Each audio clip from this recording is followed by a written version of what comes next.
Hello and welcome to Lady Applejack Speaks VA, a VA channel here on YouTube that focuses on the Netflix series Stranger Things. I got a new episode for you guys and I'm so excited to talk to you about it and to present it to you.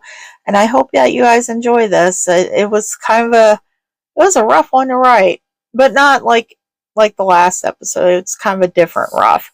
I think you guys are going to understand why once I get into the details of it. First off, this is episode 9 for series 2, Why Can't This Be Love, where we follow the storyline of Eddie Munson and Lis Hargrove, the younger biological sister of Billy. This episode is going to be taking place on October 11th, 1985, which fell on a Saturday. And I got the hiccups already. Yeah, darn it. Okay, and it's actually after homecoming. So basically, we're picking right up where we left off with the last episode. This episode is titled Can't Fight This Feeling, which is a song by REO Speedwagon. I just felt like it totally fit the mood of this episode. And yeah, I was hoping that you guys could enjoy that song as well. So if you haven't listened to it before, definitely go check it out. It's a good song. This episode is going to be rated R for strong language, mentions of underage alcohol consumption, and explicit sexual content. Excuse me. Listener discretion is strongly advised. So the minimum age that I put is 17 plus. Like I said, this is just a disclaimer. I have no control who listens to this, but I do ask if you listen to this, please don't disclose your age on the comments. It just makes me worried. It gives me anxiety, you guys. Anyhow, in terms of pepper rating, I have put down that this is 5 ghost peppers, and you're like stuck at the top of a roller coaster for several hours. That's your only nourishment. There's no milk or water or anything you could drink, and it's the hottest day in summer. So take that as you will. Some key things that I want to point out about this episode is that it's one of the longest scripts I have created for this particular channel. It's 9 pages long. Usually my scripts are about, I would say, 3 to 5 pages. So yeah, this one's going to be a doozy. The second thing I want to point out is that there are present day and past memories, flashbacks that you're going to see throughout this one episode. In the present, you're hearing Eddie's voice. He's the one that's talking and conversing. He's also the one that is giving narrative, whether that be internal narrative or fourth wall narrative. During the flashbacks, you're going to see Eddie's narrative, Eddie speaking, and then you are also going to hear Lis speaking. She doesn't have a narrative, she's just strictly speaking. I know some people don't like that. I apologize. As a writer, I'm trying to set up the scene in my head as best as possible, and to me, I felt like Liz's voice needed to be included inside the flashback. So take that for what you will. This episode, like the past episode, has Easter eggs in it. So if you pay close attention and you catch some Easter eggs, probably write that down, or you could type it in the comments and send your theories. And that's totally cool. I'm excited to read everybody's theories. I've been reading the theories on the previous episode, and you guys are crazy, and I love it. So yeah, keep that all in mind. And without further ado, let's jump into this episode. Lis, hey, what kind of pop do you want? They got Coke, Sprite, Pepsi, Diet Coke? Ugh. Oh, alright. I'll get that for you. Did you grab the SpaghettiOs? Did you happen to grab 2 cans? I'm hungry. That's why I'm asking, and I know I'm sharing with you. So, okay, you did. Nice. All right. I think we got most of the shit we'll need tonight. Here, give me that basket. It looks pretty heavy.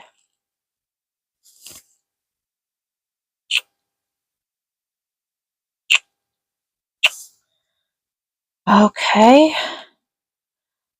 Here, did you bring your toothbrush with you? You did? Good. Yeah, I didn't know if you had an extra toothbrush or you needed an extra toothbrush because we don't have toothbrushes. Oh, we don't have extra toothbrushes at, me and Wayne have, okay, yeah, I'm talking too much. um, yeah, I'm going to go get the condoms now. Yeah, the NZs. Yeah, I guess, yeah, they're behind the counter, so, yeah. Okay, here's my van keys. Why don't you go sit outside and relax, and I'll pay for this stuff and we'll go. Okay. All right, perfect. I love you.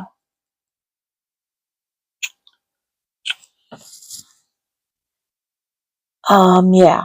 Hi. I also need a pack of Camels and a box of the Trojan NZs. Actually, make it 2. Oh, and yeah, here is my license for the beer. Cool. Thank you.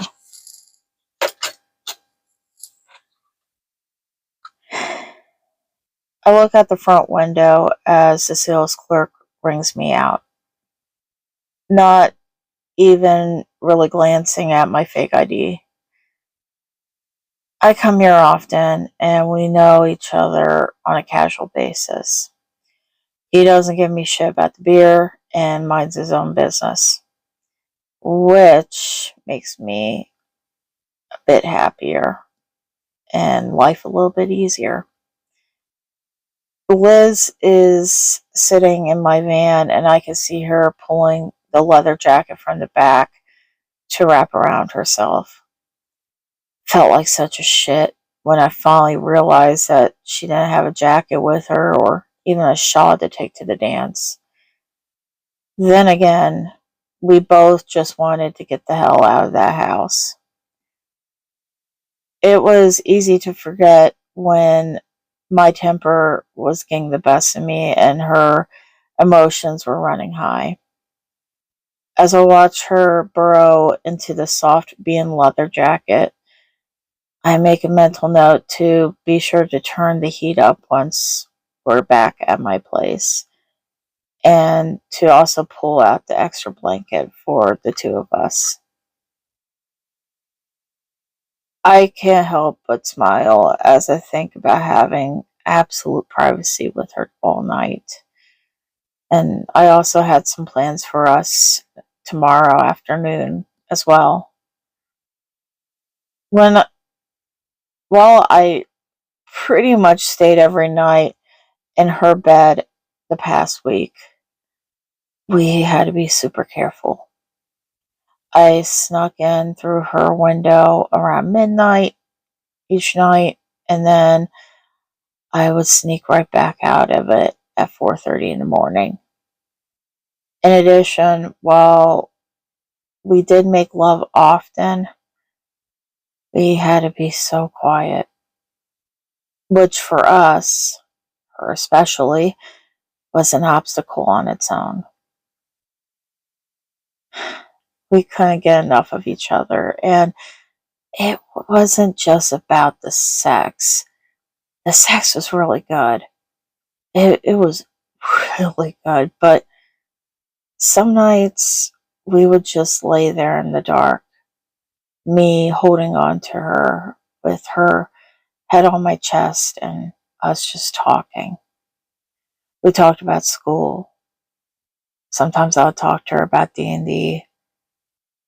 We'd exchange music, recommendations, and talk about our futures. Our futures. That one was the interesting topic of choice. Liz and I had become friends by the end of June. There, from the very start, was always some flirtation, but neither one of us acted upon it. I had made it abundantly clear to all of our friends, and even her, that I was not looking for any reason to stay here in Hawkins after graduation. I didn't want anything serious. Since some of that was because I wanted to pursue my music, and I had to go to a bigger city to do it. Indianapolis, New York, or maybe Chicago. But to be honest, I also didn't want to disappoint anyone. Wait, scratch that. I didn't want to disappoint Liz. My old man had made big promises to my mom while she was alive. And instead of delivering on them, he just broke her heart and left her. Didn't say a single word to her, and to this day I think she died of a broken heart. The only time he ever comes around is whenever he needs money from Wayne, and or he wants to be a kiss-ass dad to me and try to get something out of me too. I don't know. All I know is Liz doesn't deserve that. No girl really does. Liz claims I made the first move on her. I honestly don't remember who was to blame for that.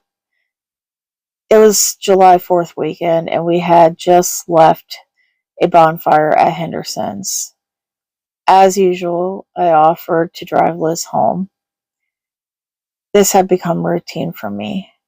Since she didn't have a license, which I'm trying to teach her how to drive now, and she didn't have somebody that would be willing to drive her all around town. She looked gorgeous that night, wearing a white sundress with thin straps and little red cherries on it. A sun red ribbon was tied around her waist, and a simple pair of red sandals on her feet. She painted her toenails to match the red of the dress. She had done her hair up, looking like an 80s version of Bridget Bardot, another one of my uncle's favorite pinups from the 60s. And she kept her makeup natural, just the way I like it. I had told her many times that I like natural makeup on her. I also told her that she was beautiful without it. That someday someone in her junior class would snatch her right up. Each time I told her this, though, I would get this tinge of jealousy, thinking that the lucky guy would never be me. I was pulling out of the Henderson driveway when she reached in her bag and pulled out the key ring with 4 silver keys and a Hawkins Tiger's keychain. She smiled at me, her eyes bewitching, as she gave the keys a little jingle. Guess who nabbed Billy's keys after he passed out tonight? Oh, God, you didn't. I did. We could go for a late night swim at the pool. He won't know the difference, and we could stay out as late as we want. My dad and my stepmom think that I'm sleeping over with Nancy Wheeler tonight. I mean, I I can, obviously. And Nancy says I'm more than welcome to, but I can also stay somewhere else, maybe, or stay with you. Wow, I'm beginning to think I'm a bad influence on you, Hargrove. She shrugged nonchalantly as she gave the keys one last jingle, as if to summon my reply.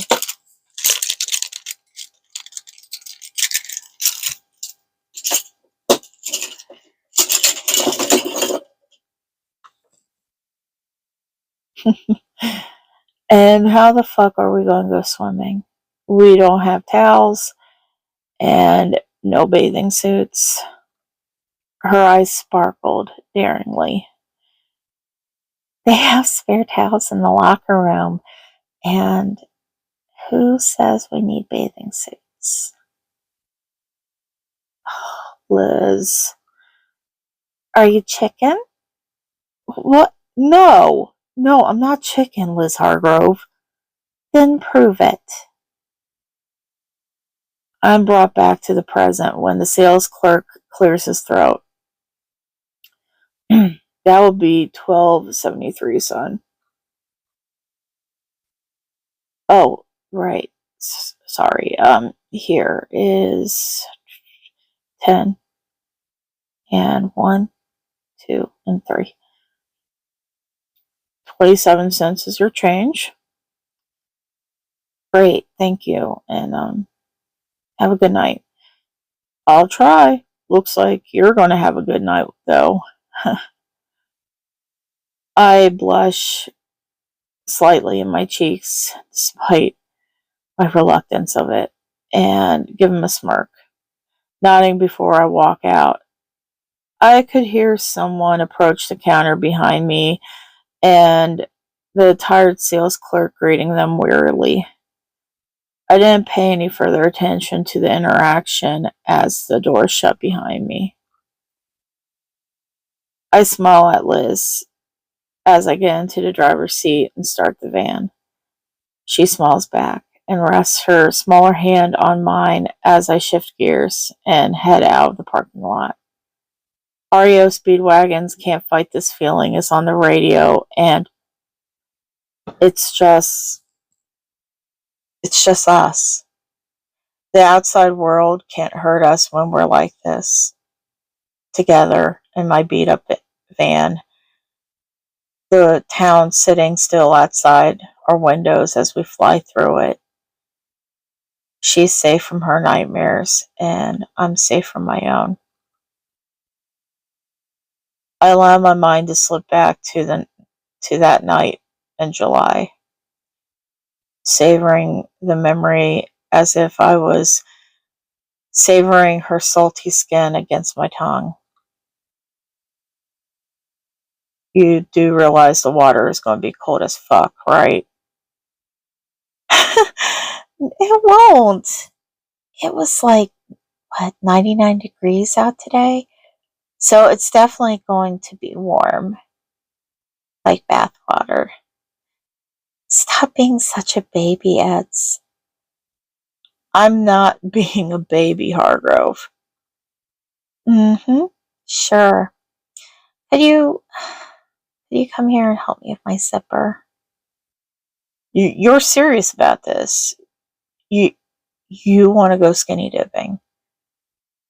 Okay, what if someone drives by? Like Hopper. Despite saying this, I did as she asked and pulled down the zipper on the back of her dress slowly. My knuckles grazed the skin of the underneath the zipper as I slid it lower until it reached its stopping point. She swallowed hard as I watched her pull down the thin straps of the dress off her shoulders before shimmying out of it. She let it fall to the ground and quickly moved on to her bra. I felt my cheeks flush and quickly looked down at the ground. I could hear her chuckle softly. Hopper doesn't work nights on the weekends, and the deputies normally stay in the office after 10 o'clock. Besides, we are far from the road, aren't we? No one can see us. What's wrong with you anyways, Eddie? You're acting like you've never seen a naked chick before, and I know you have. You have all those dirty magazines all over your room in the van. I've also seen some of the girls that you've hooked up with at the hideout on Tuesdays. That's different, Liz. Really? Is it? How is it different? I could hear her pull down her panties and kick them to the side. I tried keeping my eyes downcast, but couldn't help but peek up for just a brief moment. She was oblivious to my peering, pinning up her hair as she took her left foot and skimmed the water with just her big toe, testing its temperature. She looked like one of those girls that I pined for in the MTV music videos. She didn't look like the kid sister of Billy Hargrove, or she didn't look like the studious girl that went to SAT prep every Wednesday at the nearby community college. She didn't look like the snare drummer in the high school drum line. She looked beautiful, sensual, and delicate. She remained silent, as if she was simply waiting for my response. Because those girls aren't you. That's why. You mean they aren't boring and prudish? You aren't either of those things, Liz. Bullshit. You aren't, though. You're Lis Hargrove. Badass Lis Hargrove that talks back and can drink her weight in beer.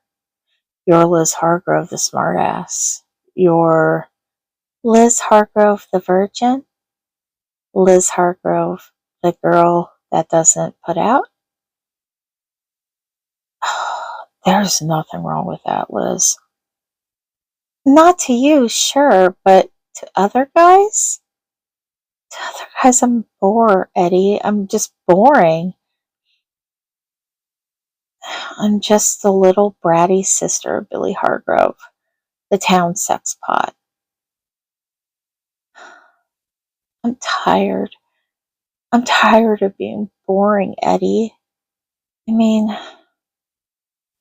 I'm tired of being a shadow. I'm tired of being alone. She sighed, and I could hear the disappointment in it. She goes and jumps into the water on the deep end of the pool. She disappeared under the water for a bit before re-emerging, forcing a smile on that beautiful face of hers as she looks at me with those puppy dog eyes. I'm still fully clothed. and my resilience was slowly faltering. Please, please, Eddie. It's just me. Look, you can swim in your boxers and then you could just go commando home. I'm sure you could survive the 10-minute drive. Fine. Fuck. Fuck, fine. Okay, hold on a sec. I try so hard to not imagine her naked under that water. And I just try to focus on taking my clothes off and shifting my thoughts into something else to keep myself from having a hard on. Dead puppies, Munson. Henderson's mom in a bikini at a fundraiser car show with a car wash.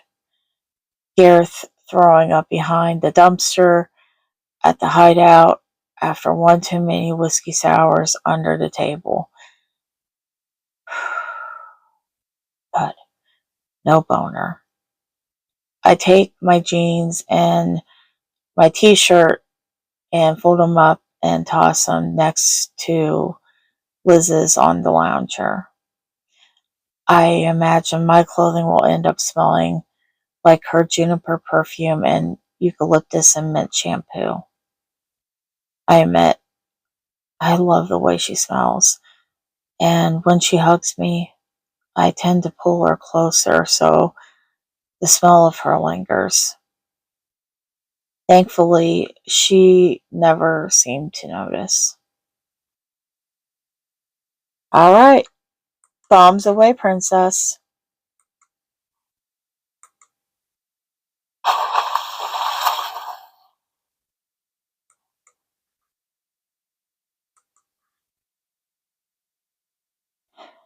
Fuck. Whew. Jesus. Okay, that was kind of cold. Don't don't look at me like that. Like how? Like you're a crybaby? Exactly. Oh, okay. Well, I'll just look at you like you're a pussy then.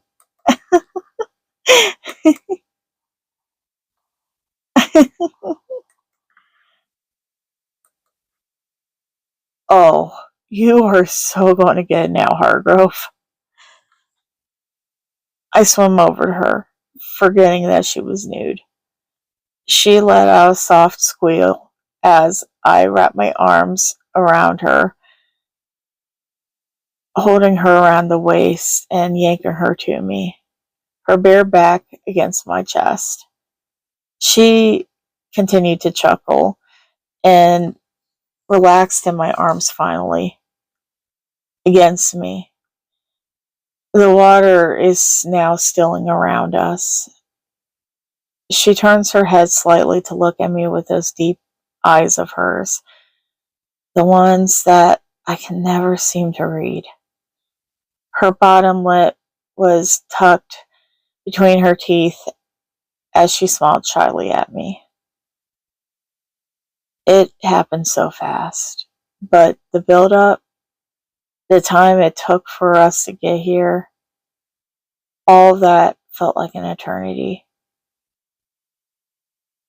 I tried hiding my attraction to her for the longest time. She was a junior and had one more fucking year left. Her brother fucking hated me and I didn't know shit about her parents. Then there was Gareth. Gareth had told me a couple weeks ago that he found Liz attractive. And I remember being so pissed when he told me.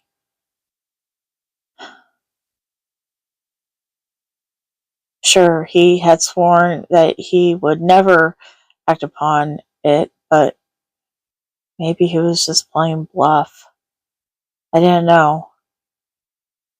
No. I kept fighting my feelings for this wild creature in my arms, But I was so tired of fighting it. Without much thought, I dropped my lips down onto her shoulder, kissing along the collarbone as my grip loosens around her waist. My palms now flat on her stomach. Her skin tasted like vanilla, salt, and chlorine. But I didn't care. I trailed my kisses along her shoulder and then made my way to her neck. I groaned softly as I nibbled the supple flesh at the nape of her neck, enjoying her taste and feather-soft sighs.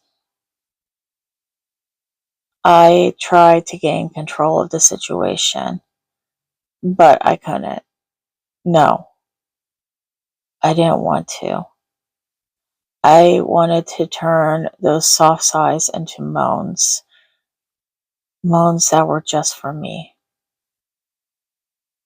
I slid my hands up to cup her chest ever so gently, smiling against her neck as she moaned quietly. Should I stop, Princess? No. No, please don't. That feels really good. That was enough for me. I gently gave her chest a little squeeze before sliding my hands down onto her naked hips. I turned her so I could look at her and she could look at me. Those eyes, they looked so hungry, and her bottom lip was plush and a deep pink from all that biting. Sadie, please, if I ever had to pick anyone to, you know, I would pick you. You don't mean that, Liz. This is a big ask. I I do though. I I want to. I don't want to lose my virginity to some random guy. You aren't a random guy. You're my best friend. Eddie, Eddie, please, please say something. I silenced her with my eager mouth. My tongue traced her bottom lip, and I could taste her peppermint chapstick. She slowly opens her mouth and lets me in.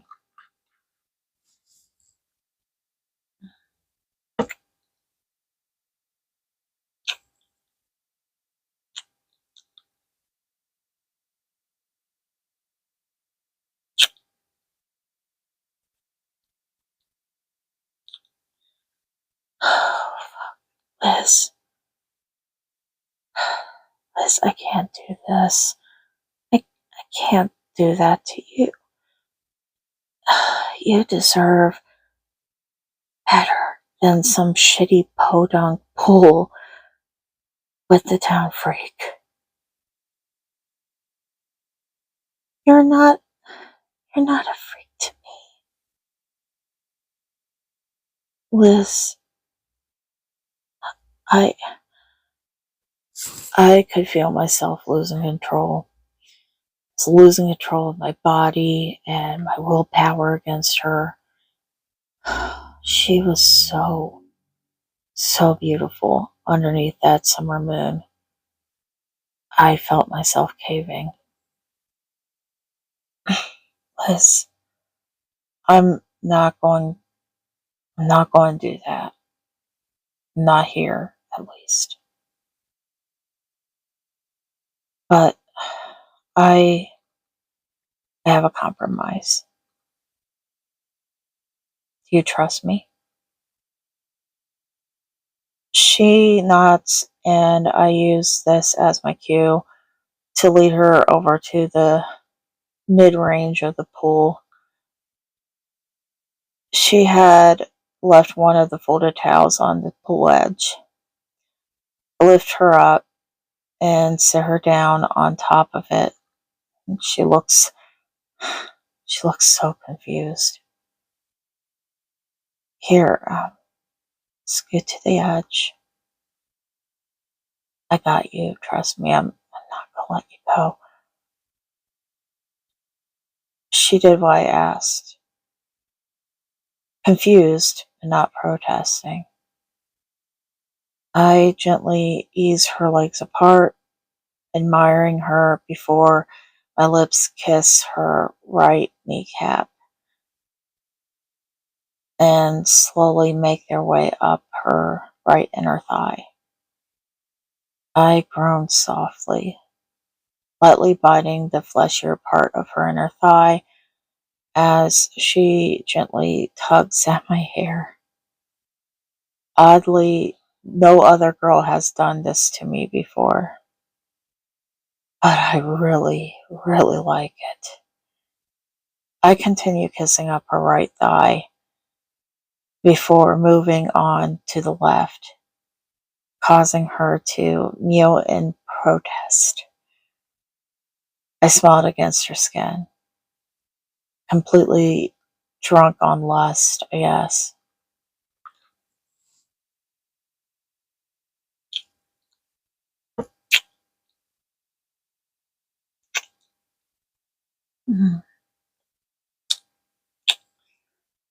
Always so damn impatient. Okay, I just want you to relax, Liz. And if you can't or you don't want to do this, you just say the word.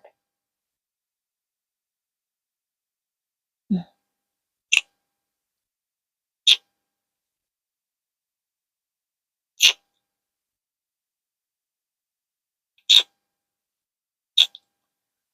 Oh, God, you are so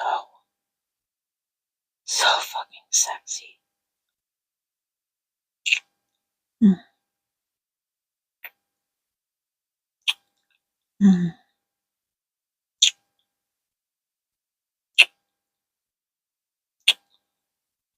Mm.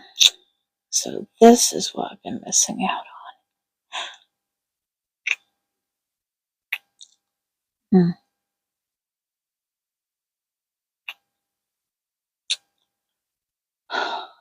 You taste incredible. Mm.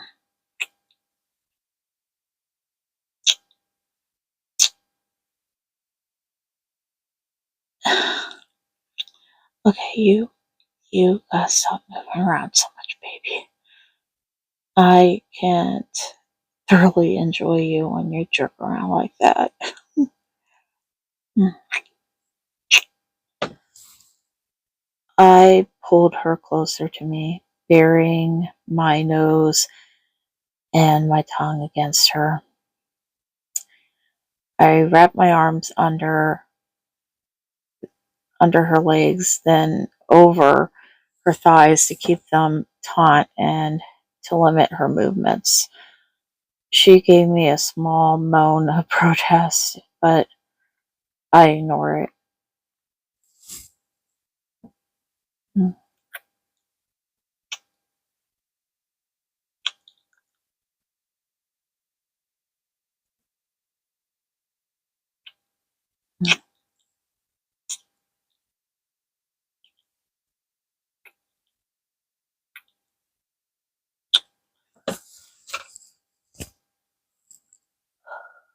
We didn't stay too long after that. We packed up, got in the van, and sat in the empty parking lot for a couple hours, trying to wrap our heads around what we just did. I was trying to keep my cool, and not make it a big deal. We couldn't make this a big deal. Liz, I meant what I said. I can't get in a relationship. Not right now. I gotta focus on graduating and getting the hell out of here.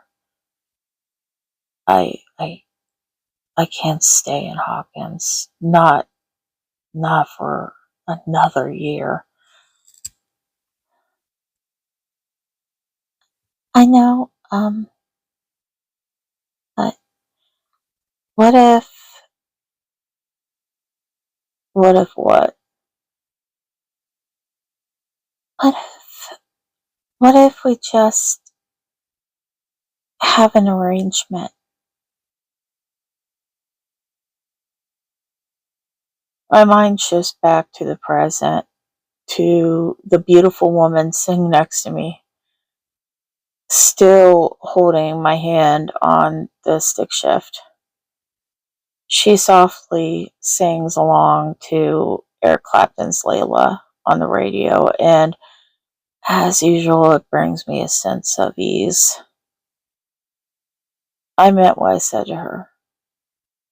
I'd stay in Hawkins until she graduated, and then we will both ride off into the sunset.